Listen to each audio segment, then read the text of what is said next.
So, Gothic students, now we are going to discuss the Bohr's atomic model. Bohr's paramagnetic array. আমি এতিয়া আৰম্ভ কৰিবলৈ আগবাঢ়িছো। Bohr's paramagnetic array. ঠিক আছে।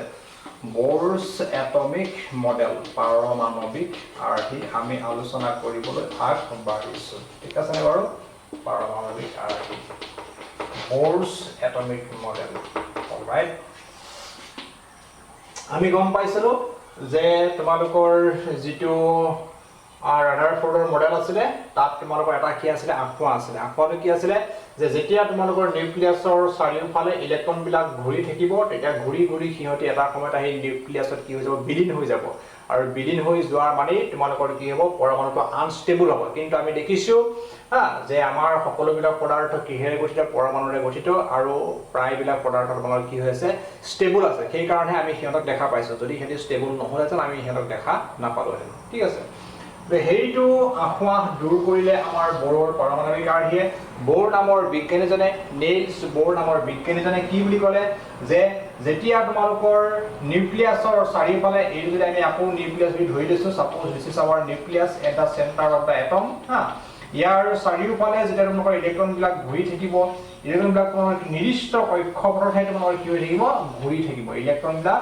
নিৰ্দিষ্ট কক্ষপথতে কি হৈ থাকিব ঘূৰি থাকিব হেতি সকলো ধৰণৰ কক্ষপথ ঘূৰি নাথাকে ঠিক আছে যে এই নিৰ্দিষ্ট যিবিলাক কক্ষপথ সেই কক্ষপথবিলাকক যেতিয়া ইলেক্ট্ৰনবিলাক ঘূৰি থাকিব তেতিয়া সিহঁতে কি নকৰে কোনো ধৰণৰ শক্তি বিকিৰণ নকৰে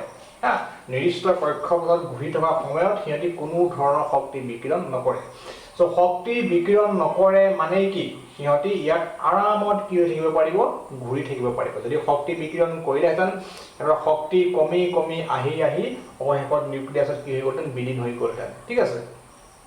গতিকে নেইলছ বৰ নামৰ বিজ্ঞানীজনে কি বুলি ক'লে নিৰ্দিষ্ট কক্ষপথত ঘূৰি থাকে এইবিলাক আমি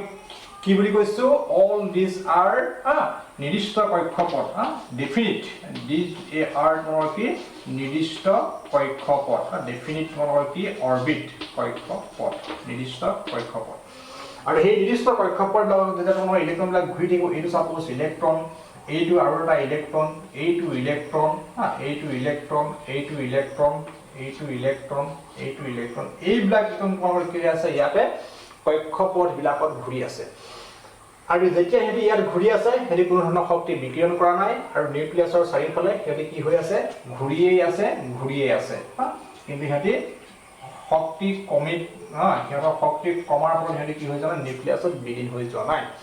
এই নিৰ্দিষ্ট কক্ষপথ বিলাকক তোমালোকৰ কিছুমান নাম দিয়া হৈছে কিছুমান নাম্বাৰ দিয়া হৈছে সেই নাম আৰু নাম্বাৰ বিলাক হৈছে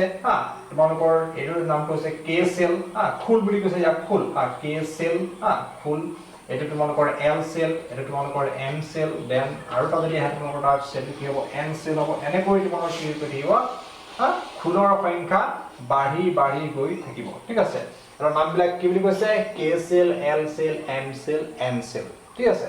ইয়াৰ পৰা আমি দেখা পালো যে নিউক্লিয়াছৰ আটাইতকৈ ওচৰত থকা সেলটোৰ নাম কি কে সেল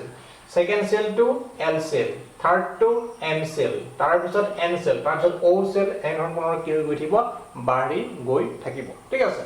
আৰু এইবিলাকৰ কিছুমান নাম্বাৰ দিয়া হৈছে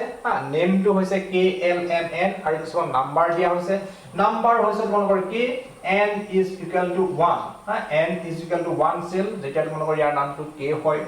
আৰু n is equal to তোমালোকৰ 2 নম্বৰ সেল যেতিয়া ইয়াৰ নামটো l হয় n is equal to 3 যেতিয়া ইয়াৰ নামটো কি হ'ব m হ'ব আৰু n is equal to 4 যেতিয়া ইয়াৰ নামটো কি হ'ব তোমালোকৰ n সেল হ'ব n খুল হ'ব সো ইয়াৰ কি বুলি কৈছে খুল বুলি কৈছে খুল কে খুল l খুল m খুল আৰু তোমালোকৰ ইংৰাজীত কি বুলি কৈছে সেল s a c ঠিক আছে গতিকে সেই নিৰ্দিষ্ট কক্ষপথ বিলাকৰ চাৰিওফালে তোমালোকৰ কি হৈছে ইলেক্ট্ৰন বিলাক ঘূৰি আছে ইলেক্ট্ৰন বিলাক ঘূৰি আছে নিউক্লিয়াছৰ চাৰিওফালে উইথ দিস নিৰ্দিষ্ট কক্ষপথ য'ত নেকি সিহঁতে কোনো ধৰণৰ ইলেক্ট্ৰন বিকিৰণ কৰা নাই এইটোৱে হৈছে আমাৰ কি বৰৰ পাৰমাণবিক আৰ্হি যিটোৱে আমাৰ ৰাদাৰফৰ্ডৰ যিটো আঁখোৱা সেই আঁখোৱাটো কি কৰিলে নোহোৱা কৰিলে ঠিক আছে এতিয়া সেকেন্ড প্ৰশ্ন হ'ল যে এই খুলবিলাকত কিমান সংখ্যক ইলেক্ট্ৰন থাকিব সো ইয়াতে তোমালোকৰ থাকিব পৰা ইলেক্ট্ৰনৰ ম্যাক্সিমাম নাম্বাৰ কিমান ঠিক আছে So maximum সৰ্বোচ্চ ইলেক্ট্ৰন এই k is equal to n is equal to 1 cellত কেইটা ইলেক্ট্ৰন থাকিব পাৰিব, n is equal to 2 cellত কেইটা ইলেক্ট্ৰন থাকিব পাৰিব, n equals to 3 cellত কেইটা ইলেক্ট্ৰন থাকিব পাৰিব। So তাৰ কাৰণে এটা ফৰ্মুলা আছে, সেই ফৰ্মুলাটো হৈছে তোমাৰ কিমান 2n squared। So this formula is your 2n squared। এই ফৰ্মুলাটো আমাৰ কি হিচাপে বুজাইছে 2n squared বুজাইছে। n মানে হৈছে কি তোমালোকৰ নাম্বাৰ অফ সেল। সো মুঠ বা সৰ্বোচ্চ ইলেক্ট্ৰনৰ সংখ্যা এটা ফুলত থাকিব পৰা ম্যাক্সিমাম ইলেক্ট্ৰনৰ সংখ্যা তোমালোকৰ কি বুলি কৈছে, মই ইলেক্ট্ৰনটো মই ইংৰাজীত লিখি দিছো না, এই ম্যাক্সিমাম ইলেক্ট্ৰনৰ সংখ্যা সৰ্বোচ্চ ইলেক্ট্ৰনৰ সংখ্যা এটা ফুলত থাকিব পৰা, সেইটো আমাক এটা ফৰ্মুলা দিছে। সেই ফৰ্মুলা হৈছে কি তোমালোকৰ 2n squared। তোমালোকৰ পৰীক্ষাত আহে আৰু তোমালোকৰ কেমিষ্ট্ৰি অলিম্পিয়াড পৰীক্ষাটো আহে এইটো 2n squared। এটা মানে কি নেক্সট কোৱেশ্চন হ'ব what is the value of n।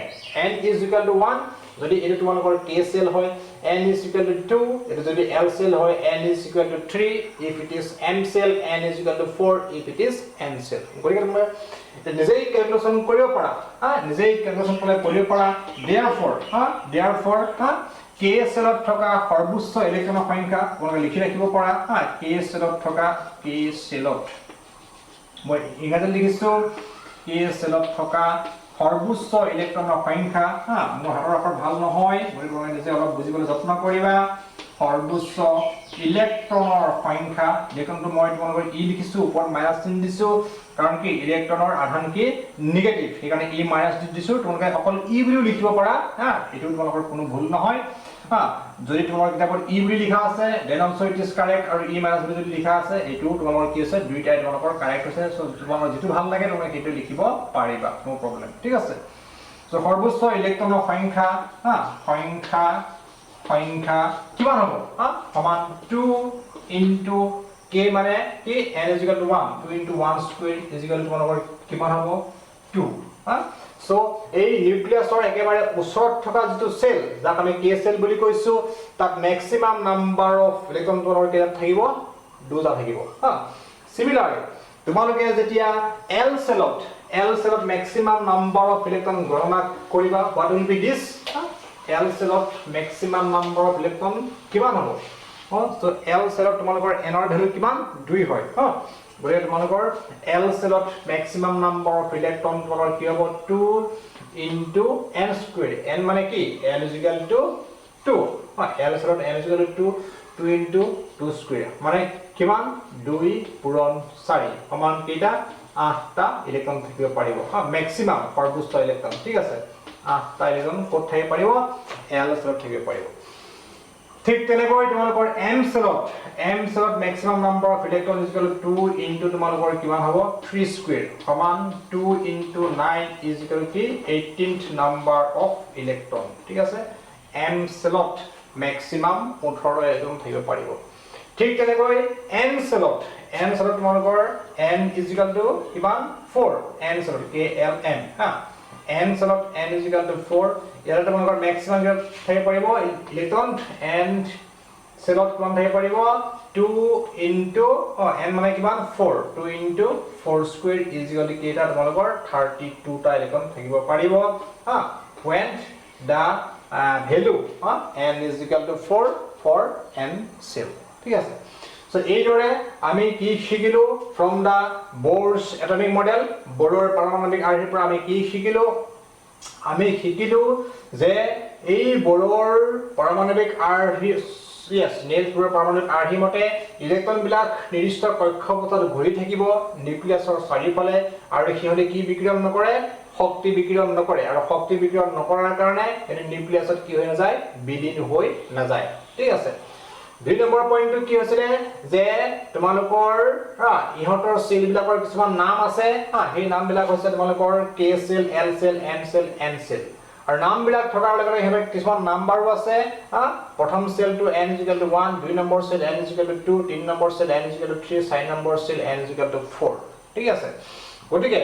ইহঁতৰ সেল বিলাকত থকা ম্যাক্সিমাম নাম্বাৰ অফ ইলেক্ট্ৰন উলিয়াবৰ কাৰণে আমাৰ হাতত এটা ফৰ্মুলা আছে, সেই ফৰ্মুলাটো হৈছে তোমালোকৰ কি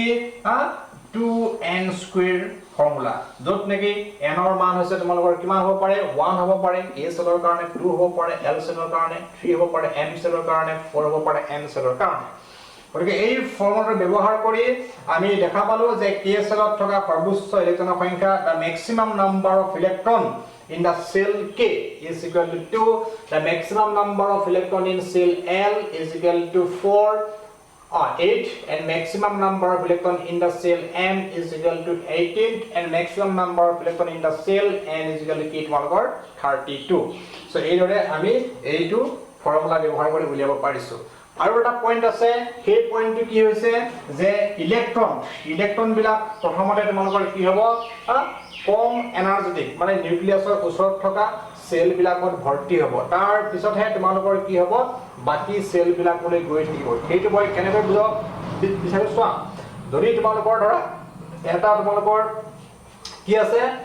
এটা তোমালোকৰ কি আছে পৰমাণু সাপোজ আমি হিলিয়ামটো আমি অলপ আগতে হিলিয়ামৰ বিষয়ে পঢ়িছিলো গতিকে আমি সেইটো লৈছো সো হিলিয়ামৰ পৰমাণু ক্ৰমাংক তোমালোকৰ কিমান 2 এটমিক নাম্বাৰ ইজ 2 মানে কি ইয়াত তোমাৰ কেটা আছে দুটা ইলেক্ট্ৰন আছে সো তোমাক যদি কয় যে হিলিয়ামত থকা এই ইলেক্ট্ৰন দুটা কোড ভৰ্তি হ'ব কোড ভৰ্তি হ'ব সো সেইটো আমি ক'ব লাগিব যে হিলিয়ামত থকা ইলেক্ট্ৰন দুটা প্ৰথমতে কোড ভৰ্তি হ'ব এক নম্বৰ সেলত ভৰ্তি হ'ব সাপোজ এইটো এটা ইলেক্ট্ৰন আৰু কি এইটো এটা ইলেক্ট্ৰন প্ৰথমতে কোড ভৰ্তি হ'ব হেতি এই এক নম্বৰ সেলটোত ভৰ্তি হ'ব মই কাৰ্সিন দি বুজাইছো তোমালোকৰ কিতাপত নিশ্চয় ডট চিন দিয়া আছে গতিকে মই ডট চিন দি বুজাইছো বাৰু নো প্ৰবলেম সো ইলেক্ট্ৰন এইটো এটা ইলেক্ট্ৰন আৰু এইটো এটা ইলেক্ট্ৰন ঠিক আছে এটা কিন্তু এনেকুৱা নহয় যে এইটো এটা সোমালে আৰু ইয়াত এটা সোমালে এনেকুৱা নহব প্ৰথমতে তোমালোকৰ আমাৰ কেছলত ম্যাক্সিমাম দুটা ইলেক্ট্ৰন হ'ব পাৰে সেই কাৰণে দুটা ইলেক্ট্ৰন তোমালোকৰ কোড হ'ব এক নম্বৰ সেলটোত সোমাব নেক্সট আহিব যদি তোমালোকৰ ধৰা পাঁচটা ইলেক্ট্ৰন দিছে সাপোজ তোমালোকৰ কেটা ইলেক্ট্ৰন দিছে পাঁচটা ইলেক্ট্ৰন দিছে সো এই পাঁচটা ইলেক্ট্ৰন তুমি কেনেকৈ ইয়াত ভৰ্তি কৰিবা সেইটো মানে কি কৰিব লাগিব আমি গম পালো যে কে সেলত ম্যাক্সিমাম দুটা সমান নাই এটা দুটা গল তাৰ পিছত তোমালোকৰ আহিব কি এম সেল সৰি এল সেল সো এল সেলত ম্যাক্সিমাম কেটা ইলেক্ট্ৰন হ'ব পাৰে 8টা সোমাব পাৰে গতিকে আমাৰ পাঁচটাৰ ভিতৰত দুটা আমি ব্যৱহাৰ কৰিলো বাকি থাকিলে আমাৰ হাতত কেটা তিনটা সেই তিনটা আমি কোড মানে ভৰ্তি কৰিম এল সেলত ভৰ্তি কৰিম এটা দুটা তিনটা আমি হেইটা কোড ভৰ্তি কৰিলো এল সেলত ভৰ্তি কৰিলো কিন্তু তোমালোকে ধৰা ইয়াত দুটা ভৰ্তি কৰি ইয়াত এটা ভৰ্তি কৰিব নোৱাৰা ইয়াত তোমালোকৰ 8টা ইলেক্ট্ৰন ভৰ্তি হ'ব লাগিব কাৰণ তোমালোকৰ এল সেলত ম্যাক্সিমাম কেটা ইলেক্ট্ৰন ভৰ্তি হ'ব পাৰে 8টা ইলেক্ট্ৰন ভৰ্তি হ'ব পাৰে সো এল সেলত 8টা ইলেক্ট্ৰন ভৰ্তি হোৱাৰ পিছতহে তোমালোকে কোড যাব পাৰিবা এন এম সেলত যাব পাৰিবা তবে এন সেলত তোমালোকৰ কি ধৰে 18 ইলেক্ট্ৰন সো এন সেলত তোমালোকৰ 18 ইলেক্ট্ৰন কমপ্লিট হোৱাৰ পিছতহে তোমালোকে কোড যাব পাৰিবা এন সেলত যাব পাৰিবা গতিকে এইটো হৈছে শক্তি স্তৰৰ বৰ্ধিত ক্ৰমৰ অনুসৰি আমি ইলেক্ট্ৰন বিলাক ইয়াত কি কৰিব লাগিব ভৰ্তি কৰি যাব লাগিব আমি জপিয়াই যাব নোৱাৰো ইয়াত কমপ্লিট নকৰাকৈ আমি ইয়াত যাব নোৱাৰো ইয়াত কমপ্লিট নকৰাকৈ আমি ইয়াত যাব নোৱাৰো সো এইখিনিয়ে হৈছে আমাৰ নেলস বৰৰ যিটো পাৰমাণৱিক আৰ্হি সেই আৰ্হিটোৰ মূল কথা এইখিনি পইণ্ট ওয়াইজ তোমালোকৰ কিতাপত লিখা আছে সো পইণ্টছখিনি তোমালোকে পঢ়ি পেলাই নিজে লিখি লবা মই বুজাই দিছো মই ইয়াত তোমালোকৰ ডিক্টেশন দি নাথাকো বিকজ ইট উইল টেক মোৰ টাইম গতিকে তোমালোকে যদি বুজি পাইছা তেতিয়ালে ভাল কথা আৰু যদি নাই পোৱা মোক মেছেজ কৰিবা মই আকৌ তোমালোকক ঠিক কৰিম এটো বুজাই দিবলৈ যত্ন কৰিম আৰু যদি তোমালোকে এটো যদি উপকাৰ হৈছে বুলি ভাবিছা দেন ইজ মানে এইটো তুমি কি কৰা তোমালোকৰ বন্ধু বান্ধৱীৰ লগত শেয়াৰ কৰি দিয়া আৰু চেনেলটো কি কৰি দিবা সাবস্ক্ৰাইব কৰি দিবা বেল আইকনটো দবাই ৰাখিবা যাতে ভিডিও আপলোড কৰাৰ লগে লগে তোমালোকে তাৰ নটিফিকেশন পাই ভিডিও চাব পাৰা এই ভিডিওটো চোৱাৰ কাৰণে তোমালোকক আকৌ এবাৰ কি জনাইছো ধন্যবাদ জ্ঞাপন কৰিছো থ্যাংক ইউ